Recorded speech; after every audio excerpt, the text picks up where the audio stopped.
शुभमन गिल और यशस्वी जायसवाल इन दोनों को टी20 आईज में होना चाहिए या नहीं होना चाहिए। जब चयन की आएगी बारी 19 तारीख को एशिया कप 2025 का स्क्वाड अनाउंस होना है, लेकिन उससे पहले चर्चा बहुत हो रही है कि शुभमन गिल को टी20 में भाई खेलना चाहिए। आईपीएल बहुत अच्छा रहा था और उनका टी20 का अब तक का जो रिकॉर्ड है वो भी काफी शानदार रहा है। और यशस्वी जायसवाल भाई ये तो कट प्लेयर है, एकदम टी20 आई के लिए ही बने हैं, जिस तरीके से ये स्ट्राइक रेट से खेलते हैं। लेकिन इन दोनों के बाद जो बात आती है संजू सैमसन और अभिषेक शर्मा की, भाई इन दोनों ने क्या गलत किया है, एक एक करके कर ले सबकी बात।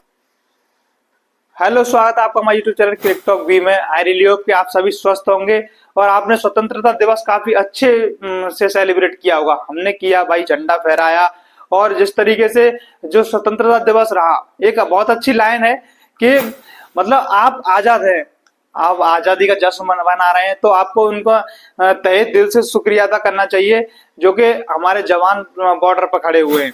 ये काफी अच्छे तरीके से आज है कृष्ण जन्माष्टमी, आपको सभी को शुभकामनाएं। लेकिन आज बात करते हैं इंडिया के एशिया कप में जो तीसरा ओपनर रह सकता है, जिसमें सबसे पहले बात होगी जो कि इतनी चर्चाओं में बने हुए हैं कप्तान शुभमन गिल, जो कि टेस्ट क्रिकेट के कप्तान है, ओडीआई में वाइस कैप्टन है। लेकिन शुभमन गिल की अगर बात करेंगे तो उनके आईपीएल का जो रिकॉर्ड रहा है अगर पिछले 5 सालों में देखा जाए तो काफी शानदार रहा है। उन्होंने अच्छे खासे रन बनाए हैं, हर सीजन में अच्छे रन उनके रहे हैं।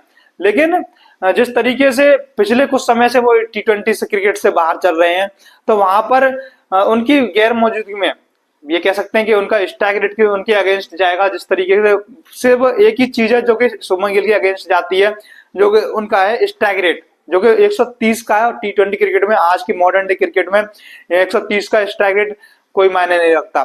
लेकिन उनका अगर पिछले 5 सालों के प्रदर्शन को देखा जाए तो वो काफी शानदार रहा। हर सीजन में उन्होंने काफी अच्छे रन बनाए हैं और ये तो 2025 का आईपीएल रहा, वहां पर उन्होंने कभी 600 से 650 करीब रन उन्होंने बनाए, तो वहां पर उनका स्ट्राइक रेट 150 का रहा था। लेकिन टी20 आईज इंटरनेशनल क्रिकेट की अगर बात करें तो वहां पर भी उनका रन काफी अच्छे किए उन्होंने, टी20 क्रिकेट में उनका सेंचुरी भी है। लेकिन जो स्ट्राइक रेट उनका रहा है उसके बलबूते पर वो अभी भी टीम में जगह नहीं बन पाए। लेकिन अभी शुभमन गिल फिर से दोबारा चर्चे में आ चुके हैं। टी20 वर्ल्ड कप जीती थी भारतीय टीम 2024 में, उसके बाद जो जिम्बाब्वे का दौरा हुआ था तो वहां पर कप्तान बनाया गया था शुभमन गिल को। शुभमन गिल कप्तान थे और उस सीरीज में जिस तरीके से अभिषेक शर्मा ने दूसरे मैच में सेंचुरी लगा दी थी और सभी जो बल्लेबाज रहे थे वहां पर उनका स्ट्राइक रेट काफी अच्छा रहा था। हालांकि उस सीरीज में सबसे ज्यादा रन शुभमन गिल ने ही बनाए थे, लेकिन उनके जो अगेंस्ट में जाती है वो बात जाती है उनका जो स्ट्राइक रेट है। उसके बाद काफी जो चर्चा हो रही थी जिम्बाब्वे टूर के बाद वो शांत हुई। लेकिन जब India versus test England test series हुई, यहाँ से फिर दोबारा चर्चा में आ गए शुभमन गिल, जिनके बारे में बहुत सारे क्रिकेटर्स, लेजेंड क्रिकेटर्स ये भी बोल रहे हैं कि उनको टी20 आईज में क्रिकेट खेल वो कप कैप्टन बनाना चाहिए और इनको तीनों फॉर्मेट में खिलाया जाना चाहिए। मतलब जिस तरीके से एक वो कहते हैं ना, एक खिलाड़ी का समय होता है, ऐसे में पहले जब द ग्रेट सचिन तेंदुलकर थे, उनका वो काफी ज्यादा नाम था, उनका समय था, उनको काफी पसंद करते थे लोग और उनके जो फैंस थे वो काफी ज्यादा उनके लिए क्रिएटिव रहते थे। और दूसरे टाइम में विराट कोहली आए, रोहित शर्मा आए, जिस तरीके से उनका दौर चला। अब इस टाइम पर बस एक ही प्लेयर नजर आता है, वो है शुभमन गिल, जो कि इस टाइम पर तीनों फॉर्मेट के प्लेयर लग रहे हैं। जिस तरीके से उन्होंने टेस्ट में भी कैप्टनसी की है और उनको बात चल रही है कि ओडीआई में भी कैप्टनसी मिल जाए और काफी ज्यादा उनका अच्छा प्रदर्शन रहा है। पिछले आईपीएल में अगर देखा जाए तो उनके काफी अच्छे रन्स भी बनाए उन्होंने, स्ट्राइक रेट उनका 150 रहा और जिस तरीके की वो क्रिएटिविटी लेके आते हैं, उनके पास क्लास है, शॉट्स हैं, वो उसके बलबूते पर उनको उसमें एशिया कप के स्क्वाड में होना चाहिए। लेकिन दूसरी तरफ आती है बात यशस्वी जायसवाल की। यशस्वी जायसवाल का अगर प्रदर्शन देखें पिछले 5 साल का उठाकर, तो वहां पर आईपीएल में उनका काफी अच्छा प्रदर्शन रहा है, काफी अच्छे उन्होंने रन्स बनाए एक सीजन को अगर छोड़ दिया जाए जो कि शुरुआती रहा था। लेकिन अभी इनका जो 700 प्लस रन का जो सीजन है वो आना बाकी है। मुझे लगता है कि वो सीजन जब आएगा तो जिस तरीके से ये खिलाड़ी खेलेगा वो काफी कमाल ही होगा। जिस तरीके से वहां पर अभी भी जो बल्लेबाजी करते हैं और इनका जो स्ट्राइक रेट रहा है नियरली 170 का रहता है, तो उसके हिसाब से ये तो टी20 क्रिकेट में होना ही चाहिए।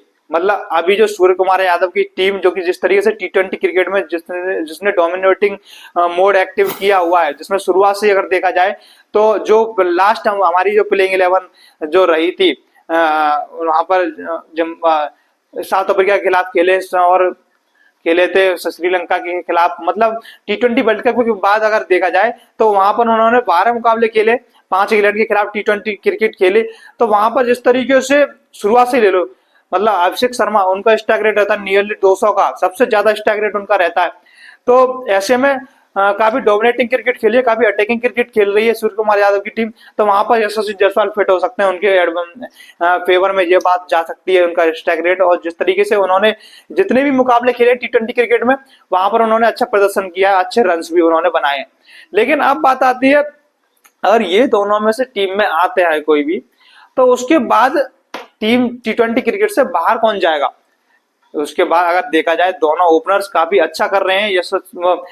माफ कीजिएगा कि अभिषेक शर्मा और संजू सैमसन जिस तरीके से उन्होंने बल्लेबाजी करी है T20 वर्ल्ड कप के बाद। अभिषेक शर्मा की बात करें, अभिषेक शर्मा ने जितने मुकाबले खेले वहां पर 2 सेंचुरी उन्होंने लगाई है। वो मुकाबला याद आता है जहां पर जिम्बाब्वे के खिलाफ सीरीज में पहले मुकाबले में 0 पर आउट हुए, लेकिन दूसरे मुकाबले में उन्होंने सेंचुरी लगा दी, 100 रन वहां पर बनाए, काफी क्लासिक हंड्रेड रहा उनका। और लेकिन जिस तरीके से जब इंग्लैंड के खिलाफ जो सीरीज चल रही थी 5 मैचों की T20 सीरीज, वहां पर वानखेड़े के मैदान पर उन्होंने जो सीरीज टेस्ट सेंचुरी लगाई थी, 135 रन वहां पर उन्होंने बनाए, धागा खोल दिया था इंग्लैंड के सभी गेंदबाजों का। लेकिन जिस तरीके से स्ट्राइक रेट से अभिषेक शर्मा जो खेलते आए हैं, उनको तो लग नहीं रहा है कि वो बाहर होंगे। जो सवाल उठेगा तो वो सिर्फ संजू सैमसन के स्पॉट पर ही उठ सकता है। लेकिन क्योंकि हालांकि उनका प्रदर्शन भी काफी अच्छा नहीं रहा है, उन्होंने जितने भी मुकाबले खेले 13 मुकाबले उन्होंने खेले, 400 से ज्यादा करीब उन्होंने रन बनाए। लेकिन उनके एडवांटेज में ये बात नहीं जाती है कि जब आपने 13 मुकाबले में 3 सेंचुरी आपने लगा दी है, उसके मतलब लगभग नियरली 300 से ज्यादा रन तो 3 इनिंग में ही आ गए, लेकिन आपने जितनी भी 10 इनिंग में मात्र 100 ही रन बना पाए आप। सवाल यही उठता है ना कि मतलब आप 3 मुकाबलों में 3 सेंचुरी लगा दे, तो उसके बाद 10 मुकाबले जो बचते हैं वहां पर आप 100 ही रन बना पाते हो। तो ये कहानी रही है संजू सैमसन की। संजू सैमसन ने मतलब वो वाला हिसाब रहा है कि एक तो बूम या फिर ब्लास्ट, मतलब एक तरफ शतक तो दूसरी तरफ बतक, ये कहानी रही है संजू सैमसन की। और जो कि उनके लिए डिसएडवांटेज होगा अगर कोई खिलाड़ी टीम में आता है तो। और लगातार जो इंग्लैंड के खिलाफ टेस्ट सीरीज T20 सीरीज रही, तो वहां पर वो शॉर्ट बॉल पर ज्यादा आउट भी हुए थे। तो ऐसा हो सकता है कि संजू सैमसन को ओपनिंग से हटाकर उनको मिडिल ऑर्डर में लिया जाए। लेकिन मिडिल ऑर्डर में क्यों लेकर आएंगे आप, मतलब ओपनिंग पर इतना अच्छा उन्होंने प्रदर्शन किया है। अगर सुमान भी लो, अगर पिछली जो सीरीज रही वहां पर जो प्लेइंग 11 रही थी T20 में, वहां पर रहे थे अभिषेक शर्मा के साथ संजू सैमसन, उसके बाद तिलक वर्मा रहे थे। तिलक वर्मा ने अपने जो स्लॉट को 3 नंबर पर बिल्कुल फिक्स कर दिया है, जिस तरीके से वहां पर उन्होंने सेंचुरी लगाई है। सूर्य कुमार यादव ने बोला था कि भाई हम दोनों एडजस्ट कर लेते हैं 3 और 4 नंबर के, तो वहां पर 3 नंबर से सूर्य कुमार चौथे नंबर पर आए और 3 नंबर पर तिलक वर्मा चले गए। वहां पर उन्होंने 2 सेंचुरी लगातार लगाई। साउथ अफ्रीका के खिलाफ जो भी सेंचुरी लगाई थी वो भी काफी शानदार रही थी। तो उसके बलबूते पर 3 और 4 तो फिक्स रहने वाले हैं, 3 पर रहेंगे तिलक वर्मा, 4 पर रहने वाले हैं कप्तान सूर्य कुमार यादव। तो उसके बाद अगर उनको फर्स्ट ओपनिंग में अगर मान लो कि शुभमन गिल को अगर डाल देते हैं, तो वहां पर संजू सैमसन को कहां पर खिलाएंगे। ऐसा हो नहीं सकता कि टेस्ट का कप्तान आपकी टीम के स्क्वाड में शामिल है उनको बेंच पर बैठाया जाए। एक बार को यशस्वी जायसवाल अगर टीम में होते हैं तो उनको आप बैठा सकते हैं, लेकिन ऐसा बहुत ही रेयर चांस होगा जहां पर अगर टीम में शुभमन गिल है तो उनको बेंच पर बैठा हुआ आप देखें। लेकिन संजू सैमसन अगर ओपनिंग से हटते हैं तो उनको मिडिल ऑर्डर में क्या 5वें नंबर पर खिलाएंगे। अगर 5वें नंबर पर ही आपको खिलाना तो जितेश शर्मा को आप दे सकते हैं। जितेश शर्मा का जो फॉर्म रहा हालिया IPL में उन्होंने अच्छा प्रदर्शन किया। ध्रुव जुरेल का इतना अभी उनका करियर इतना डिफाइनिंग नहीं हुआ है T20 क्रिकेट में, उतने मुकाबले उनको मिले नहीं है जिसकी वजह से उनको मिडिल ऑर्डर में खिलाया जाए। जितेश शर्मा काफी अच्छा ऑप्शन रह सकते हैं 5वें नंबर पर। अगर विकेट कीपर को खिलाना है तो जितेश शर्मा साहब काफी अच्छे रह सकते हैं, वो टीम के साथ बने भी हुए थे। तो ऐसे में संजू सैमसन का जो प्रदर्शन रहा है उनके जो फेवर में बात नहीं जाती है, वो जाती है कि जो शतक या बतक और ऊपर से जो शॉर्ट बॉल पर उनकी जो कमी है आउट होने की। ऐसे में मिडिल ऑर्डर में T20 क्रिकेट की अगर बात करी जाए तो श्रेयस अय्यर का भी नाम आता है। श्रेयस अय्यर के बारे में बहुत ज्यादा सारी चर्चा हो रही थी। उनका जो आईपीएल सीजन था वो भी काफी फिनोमिनल सीजन रहा, अपनी टीम को फाइनल तक लेके गए। और जिस तरीके से उनके बारे में बात हो रही है कि उनको तीनों फॉर्मेट में खिलाया जाना चाहिए, भाई बिल्कुल खिलाया जाना चाहिए। जिस तरीके के खिलाड़ी है, जिस तरीके की कंसिस्टेंसी उनके पास है, टेस्ट में भी उनको खिलाना चाहिए। वनडे में ऑब्वियसली आता है कि काफी अच्छा करते हुए आए हैं अब तक, जितने भी टूर्नामेंट खेले वहां पर उन्होंने रन बनाए, अच्छी परफॉर्मेंस दी है, तो उनको तीनों फॉर्मेट में होना चाहिए। मेरा जो पर्सनल ओपिनियन है श्रेयस अय्यर के लिए, उनको तीनों फॉर्मेट में होना चाहिए जिस तरीके के वो प्लेयर है। तो अभिषेक शर्मा, और वो तो मतलब अभिषेक शर्मा के स्लॉट पर कोई भी सवाल नहीं है, लेकिन जब आप अभी देखेंगे 2026 में T20 वर्ल्ड कप होना है, जो कि अब ज्यादा दूर नहीं है। अब अभी जो एशिया कप होगा उसके बाद कुछ T20 मुकाबले होंगे, उसके बाद ही आपको T20 वर्ल्ड कप, जैसे मार्च आता है आईपीएल, उसके बाद T20 वर्ल्ड कप की जो ये बातें शुरू हो जाती हैं। लेकिन उससे पहले आपको तीसरे ओपनर की चर्चा करनी पड़ेगी। तीसरे ओपनर को मौका देना चाहिए। जैसे कि आप ऐसा तो नहीं कर सकते कि जिस तरीके से सीरीज हुई थी यहाँ पर, लास्ट सीरीज जो हुई थी वहां पर आपने दो ही इंग्लैंड के खिलाफ T20 आई की, तो वहां पर दो ही आपने ओपनर अनाउंस किए थे, आपने तीसरा कोई ओपनर अनाउंस नहीं किया था।